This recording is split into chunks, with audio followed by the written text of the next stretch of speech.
வாழ்க வையகம், வாழ்க வளத்துடன் உலகெங்கும் இருக்கும் ஸ்பிரிச்சுவல் டாக்ஸ் தமிழ் குடும்பத்தினருக்கு டாக்டர் டிவைன் தினேஷன் அன்பான வணக்கங்கள். சனிப்பயிற்சி பார்க்க போகிறோம். அது என்ன சார் புதுசாக போன வருஷம் தானே வந்து சனிப்பயிற்சி திருப்பியும் அப்படின்னா எஸ், இது வந்து சனிப்பயிற்சி வந்து நம்ம வாக்கிய பஞ்சாங்கம் பிரகாரம், அதாவது பஞ்சாங்கத்தில் 2 விதம் இருக்குல்ல, வாக்கியமாக எழுதுவோம், திருக்கணிதம். வாக்கியம்ன்றது தான் பழைய முறை, முருகப்பெருமான் வாயால் சொல்லி கேட்டு வந்த முறை தான் வாக்கிய முறை. திருக்கணிதம்ன்றது புதுசாக அந்த கணிதத்தை திருத்தி எழுதுனது தான் திருக்கணிதம்.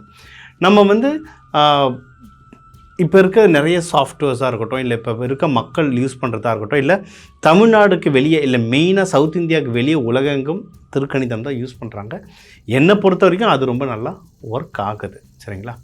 இருந்தாலும் ஒன்றும் பழைய முறைகள் ஃபாலோ பண்ணுறவங்க இருக்காங்க. முக்கியமாக 1980ஸ்க்கு முன்னாடி பிறந்தவங்க ஜாதகம்லாம் மோஸ்ட்லி வாக்கியம் வச்சு தான் எழுதுகிறோம். ஒன்று. செகண்டு, கோவில்கள் மெயின் சனி பகவான்னா யார், திருநள்ளாறு கோவில்கள், இந்த வழக்கங்கள் எல்லாமே வாக்கியம் வச்சு தான் நிறைய ஒர்க் ஆகுது. அதை வச்சு தான் அவங்க ஃபாலோ பண்ணுறாங்க எல்லா சனி பயிற்சிகளையும்.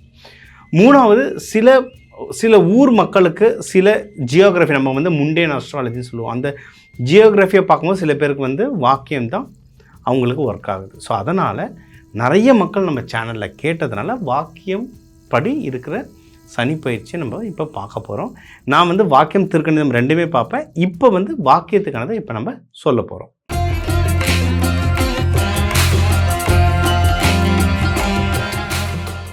மீன ராசி லக்னம். அப்பாடி, மீனம் தான் இன்றைக்கி ஹைலைட்டே, சரிங்களா? சனிப்பயிற்சியில் மீனம் தான் ஹைலைட்டே. ஏன்னா உங்களுடைய ஜென்ம சனியாக வந்திருக்கார் சனி பகவான். ஓகே, ஏற்கனவே 2.5 வருஷம் நம்மளை வச்சு செஞ்சுட்டு இருந்தாங்க. இப்போ நம்ம வீட்டுக்கே வந்திருக்காங்க. எல்லார் லைஃப்லேயும் நடக்கிறது தான். எல்லாருக்குமே ஒரு ரவுண்டு வரும். கிட்டத்தட்ட ஒரு 30 வருஷம் கழித்து மீனத்துள்ள வந்திருக்காரு. ஸோ எல்லாருக்கும் நடக்கிறது தான். இதில் என்னென்ன பண்ணணும், எந்தெந்த விஷயத்தில் நம்ம உஷாராக இருக்குன்னு தெரிஞ்சால் நம்ம ஜெயிச்சுக்கிட்டே வரலாம். அதுக்கு முன்னாடி எந்தெந்த வீடு எனக்கு நல்லா இருக்குன்னு தெரிஞ்சிங்கன்னா அந்த வீட்டை நம்ம யூஸ் பண்ண வாழ்க்கை சூப்பராக இருக்கலாம். ஃபார் எக்ஸாம்பிள், உங்களோட 4ஆம் வீட்டில் குரு இருக்கார். அப்போது நீங்கள் வந்து இன்வெஸ்ட்மெண்ட் பண்ணுறது நல்லபடியாக இன்வெஸ்ட்மெண்ட் பண்ணலாம், ப்ராஃபிட் அமையும். வண்டி வாங்கணும், வீடு வாங்கணும்னா தாராளமாக வாங்கலாம், நல்லபடியாக அமையும். தாயாரோட நல்ல இணக்கம் வரும். அப்படின்னா என்ன, உங்களுக்கு ஒரு கஷ்டம்னா தாயார்கிட்ட போய் ஹெல்ப் கேட்டால் கிடைக்கும். யார்கிட்ட ஹெல்ப் கேட்குதுன்னு தெரியாமல் அவஸ்தைப்படுவோம். தாயார் இல்லை, தாயார் மாதிரி இருக்கிறவங்க சில எங்கள் ஆஃபீஸில் நான் துபாயில் இருக்கும்போது எங்கள் ஆஃபீஸில் ஒரு சீனியர் அம்மா இருக்காங்க. அவங்களாம் லைக் ரொம்ப பெரியவங்க வயசில். அவங்களாம் எனக்கு அவ்வளோ கைடன்ஸ் கொடுத்துருக்காங்க. ரொம்ப டஃப்பான சுச்சுவேஷனில் நான் மாட்டிகிட்டு இருக்கும்போது இந்த வேலையில் எனக்கு அவங்க ரொம்ப கைடன்ஸ் கொடுத்துருக்காங்க. அவங்களாம் வந்து ஒரு மதர்லி நேச்சர் மாதிரி. அந்த மாதிரிலாம் யார் இருந்தாங்கன்னா அவங்க ஹெல்ப் கிடைக்கும். ஸோ இப்படி தான் நம்மளுடைய ஸ்ட்ரென்த்தை வச்சு நம்ம ப்ளே பண்ணணும். அதே மாதிரி நீங்கள் வந்து எடுக்கிற முயற்சி ஸ்தானங்களில் சூப்பராக வின் பண்ணுவீங்க. நீங்கள் கவர்மெண்ட் எக்ஸாம் எழுதுறீங்களா, ஏன்னா இதில் நிறைய டீச்சர்ஸ் இருப்பீங்க. இல்லை அப்ராடுக்கு என்ன வேலைக்கு நீங்கள் ட்ரை பண்ணுறீங்க, இப்போ நீங்கள் ஐடியில் இருக்கீங்க, அப்ராடுக்கு ட்ரை பண்ணுறீங்கன்னா இதெல்லாம் சூப்பராக சக்ஸஸ் ஆகும். ட்ரை பண்ணுங்கள். இதில் முக்கியமாக நீங்கள் வந்து மனம் ரீதியாக நிறைய மெடிடேஷன் பண்ணுங்கள். மெடிடேஷன் யோகா பண்ண உங்கள் மனசை ஸ்டேபிள் ஆகும். ஏன்னா சனீஸ்வர பகவான் உள்ளே வந்தார்னா முதல்ல டிஸ்டர்ப் பண்ணுறது நம்ம மனசை தான். முதல்ல நம்மளை குழப்பி விடுவார். அதுக்கப்புறம் நம்மளை சுற்றி இருக்கிற விஷயங்களெல்லாம் குழப்பி விடுவார். அதுக்கப்புறம் வேலையை அடிப்பார். அதுக்கப்புறம் வீட்டில் இருக்கவங்கக்கிட்ட சண்டை போட வைப்பார். உடல் நிலையை அடிப்பார். அப்படியே ஸ்டெப்பாக போவார் தலைவர். அப்போ அதுக்கேற்ற மாதிரி நம்ம ரெடி ஆகிட்டு ஜெயிச்சிடலாம். என்ன பண்ணலாம், நல்ல மெடிடேஷன் பண்ணுங்கள், நல்ல யோகா பண்ணுங்கள், உங்கள் மனசையும் உடலையும் ஸ்டெடியாக வச்சுக்கோங்க. 1. குடும்பத்தில் பஞ்சாயத்து ஆகும்னு தெரியும். அப்போனா என்ன, எப்பவுமே நம்ம சாஃப்டாக இருப்போம், இதை விட இன்னும் சாஃப்டாக இருங்க, சரிங்களா? அமைதியாக இருங்க. சாரி கேட்குற இடத்துல சாரி கேட்டுருங்க. ஜென்ரலாக நம்ம ஈகோ பார்க்க மாட்டோம். இப்போ வந்து பார்க்குற நிலமை வந்தாலும் வேண்டாம். சாரி கேட்கணுமா, சாரி கேட்டுட்டு அந்த பிரச்சனைகள்லேருந்து வெளியே வர்றது எப்படின்றது பாருங்கள். கரெக்டான சாப்பாடு சாப்பிடுங்க. உடல்நிலையை ரொம்ப நல்லா பார்த்துக்கோங்க. ஏன்னா உடல்நிலை தான் ரொம்ப ரொம்ப முக்கியம். இதில் வந்து மெயினாக ஹஸ்பண்ட் ஒய்ஃப்குள்ளலாம் நிறைய சின்ன ஃப்ரிக்ஷன்ஸ் வரும். அப்போது எதனா ஹஸ்பண்டோ ஒய்ஃபோ ஏதோ ஒன்று தெரியாமல் பேசிட்டா விட டக்குன்னு எமோஷன் ஆகிடாதீங்க. ஏன்னா அவங்க பேசல, கிரகம் பேச வைக்கிது. சனீஸ்வர பகவான் பேச வைப்பார். ஏன்னா அது நம்ம சில ட்ரைனிங்கில் சொல்லுவோம், சனீஸ்வர பகவானோட கதிர்வீச்சு அப்படின்னா சாம்பல் கலரில் இருக்கும். அந்த சாம்பல் கலர் உடம்புல எங்கே இருக்குன்னா மூளையிலையும் மஜ்ஜையிலையும் இருக்குது. அப்போ முதல்ல மஜ்ஜையை தான் அடிக்கும். அதனால தான் ஃபஸ்ட்டு சனி பேச்சு வருதுனாவே நம்மளுக்கு காலில் அடி விடும். இன்னொன்று மூளையில். மூளையில் பாதிக்கும். நம்ம குழப்பி குழப்பி பேசுவோம், உளருவோம், தேவையில்லாமல் பேசுவோம். சொல்லுவாங்க இவனுக்கு 7:30 ஸ்டார்ட் ஆயிடுச்சுடான்ட்டு. அதெல்லாம் என்னென்னா அது வந்து சும்மா பழமொழியோ டைலாக் இல்லை, அது பின்னாடி அர்த்தம் இருக்குது. மூளையை குழப்பி விட்டுருவார். அதனால் நம்ம ஹஸ்பண்டோ ஒய்ஃபோ இல்லை பிள்ளைங்களோ யாரோ ஏதோ ஒன்று தப்பாக சொல்கிறாங்க, கோச்சிக்கிற மாதிரி சொல்கிறாங்கன்னா அவங்க சொல்லலை, கிரகம் பேச வைக்கிது. அதை புரிஞ்சுக்கிட்டு ஓரளவுக்கு நகர்ந்து வந்துடுங்க. இல்லை அந்த மாதிரி யாரும் பேச விடாத மாதிரி ஒரு சூழ்நிலையை க்ரியேட் பண்ணுங்க.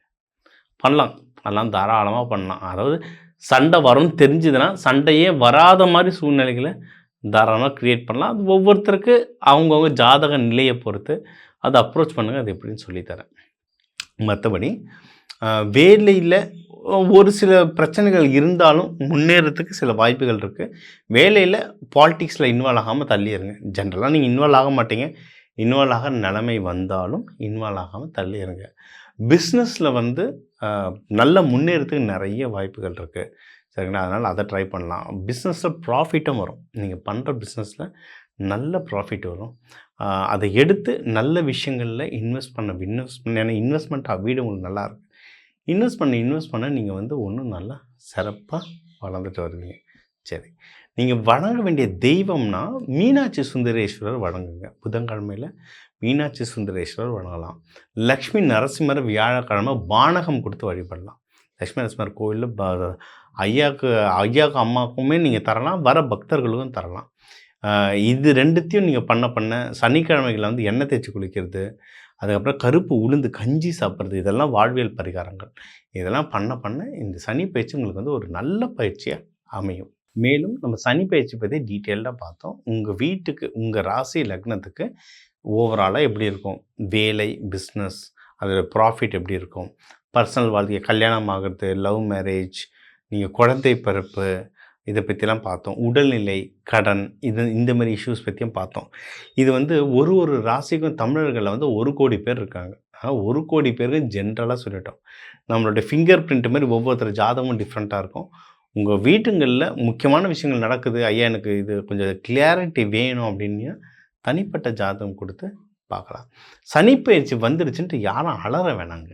ஏன்னா இவர் வந்து அவ்வளோலாம் கெட்டவர்லாம் கிடையாது.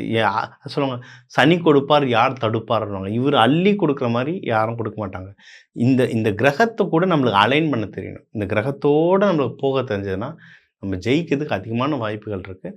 அதுக்கான தெய்வ வழிபாடுகள், சில சீடு தெரப்பின்னு சொல்லுவோம், விதைகள் மூலமாக வழிபடுற சில விஷயங்களும் உங்களுக்கு சொல்லியிருக்கேன். அதையும் நீங்கள் ஃபாலோ பண்ணிக்கலாம். இந்த தெய்வ வழிபாடை கூடவே சனீஸ்வரர் வந்து மங்கள சனீஸ்வரர் நிறைய இடத்துல இருக்காங்க. நம்ம மங்கள சனீஸ்வரர் நேராக திருக்கொள்ளிக்காடுக்கு போயிடுவோம், இல்லை திருநள்ளாறு போயிடுவோம். ஓகே, அவங்களாம் மெயினான பெரிய கோவில்கள். ஆனால் நம்ம வீடு பக்கத்துங்கள்லேயே அவ்வளவு கோவில்கள் இருக்குது, மங்கள சனீஸ்வரர் இருக்குது.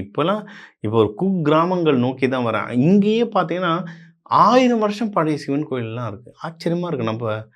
நம்ம மக்கள் வந்து எவ்வளோ வருஷத்துக்கு முன்னாடி பொது மக்களுக்காக எத்தனை ஊராக கோயில் கட்டியிருக்காங்க. பழைய சிவாலயங்கள் போங்க, அங்கே வந்து சனீஸ்வரர் பகவானை வழிபடுங்க. சனீஸ்வரர் பகவான் குடும்பத்தோடு எங்கே இருக்காருன்னு பாருங்கள். அவர் மனைவி ஜேஷா தேவி, குழந்தைங்க குளிகன் மாந்தியோட குடும்பத்தோடு எங்கே இருக்கார். எனக்கு செங்கல்பட்டில் ஒரு கோவில் இருக்குது, முக்தீஸ்வரர்னு சொல்லிட்டு. அந்த மாதிரி ஊருக்கு ஒரு கோவில் இருக்குது, இல்லை அந்தந்த டிஸ்ட்ரிக்ட்டுக்கு ஒரு கோவில் இருக்குது. அங்கே போயிட்டு வாங்க. இந்த மங்கள சனீஸ்வரரை வழிபட எல்லாமே மங்களமாக உண்டாகும். மெயினாக என்னென்னா இவர் வந்து டிசிப்ளின் கேட்பார். டிசிப்ளின், ஹார்ட் ஒர்க், சுத்தமாக இருக்கணும். அதாவது 4 நாளைக்கு ஜீன்ஸை துவைக்காமல் போட்டுன்னு வைப்பேன், குளிக்காமல் சாட்டர்டே சண்டே அப்படியே உக்காண்ட்ருவானா, இன்றைக்கி எல்லாமே லட்சமாகி கோடியாகி கொட்டணும்னா கொட்டாது. ஏன்னா அழுக்கு இருக்கிற இடத்துல சனீஸ்வர பகவான் அதிகமாக ஆகிட்டே இருப்பார். அப்போது தினமும் காலையில் எழுந்தோன்னு குளிச்சிருங்க. சூரிய பகவான் வரத்துக்கு முன்னாடி நீங்கள் எழுந்துக்கணும். 5 மணிக்கு தான் எழுந்து குளிச்சிட்டிங்கன்னா இதுதான் வாழ்வியல் பரிகாரம். எல்லாம் முடிச்சுட்டு பிரியாணி சாப்பிட்டு சாயந்தரம் 6 மணிக்கு இப்படி எள்ளு விளக்கு ஏற்றினா எனக்கு சரியாகுமானா ஆகாது, சரிங்களா? வாழ்வியல் பரிகாரம். காலையில் எழுந்துக்கோங்க, குளிச்சிருங்க. தொடர்ந்து வாரம் எண்ணெய் தேய்ச்சி குளிங்க. கருப்பு உளுந்து கஞ்சி வாரத்துக்கு ஒரு தடவை குளிங்க. இது மாதிரி நம்ம சீடு தெரப்பி, கலர் தெரப்பிலாம் நிறைய சொல்லுவோம். பிளாக் க்ரேலாம் யூஸ் பண்ணக்கூடாதுன்னு சொல்லிட்டு ஒவ்வொரு பின்னாடியும் ஒரு சயின்டிஃபிக் லாஜிக்கலே இருக்குது. ஏன்னா கலர் ஹேட்ஸ் கோட்ஸ்ன்னு சொல்லுவாங்க. அந்த சயின்டிஃபிக் லாஜிக்கலே இருக்குது. அது பிரகாரம் நீங்கள் ஒவ்வொன்றா ப்ராக்டிஸ் பண்ண இந்த சனி பயிற்சி வந்து உங்களுக்கு ரொம்ப நல்லாயிருக்கும். மேலும் உங்களுக்கு ஏதாவது ஸ்பெசிஃபிக்காக உங்களுக்கு கொஞ்சம் டஃப்பாக இருக்குது சார், எனக்கு கைடன்ஸ் பண்ண சார், என்னென்ன பண்ணலாம் சார் அப்படின்னு நீங்கள் கேட்டிங்கன்னா என் நம்பருக்கு தாராளமாக கால் பண்ணுங்கள். எல்லா ஒண்ணே ஒண்ணு புரிஞ்சுக்கோங்க. ஆண்டவன் எல்லா விஷயத்திலும் பிரச்சனை வச்சிருக்கான். பிரச்சனை கூடவே சொல்யூஷனும் வச்சிருக்கான். ஜஸ்ட்டு அந்த சொல்யூஷன் எடுத்துட்டோம்னா ஜெயிச்சிடலாம். நம்மளுக்கு புரியலையா, இந்த மாரி தெரிஞ்ச ஒருத்தர் சொல்லும்போது அவர புடிச்சுக்கிட்டோம்னா, நம்மளுக்கு வந்து எல்லாமே நல்லதே நடக்கும். உங்கள் எல்லாருக்குமே சனீஸ்வர பகவான், ஜேஷ்டா தேவி, குளிகன் மாந்தி, பரமேஸ்வரன், பரமேஸ்வரி அருளால எல்லாமே நல்லதே நடக்க டாக்டர் டிவைன் தினேஷின் அன்பான வணக்கங்கள். வாழ்க வளத்துடன்.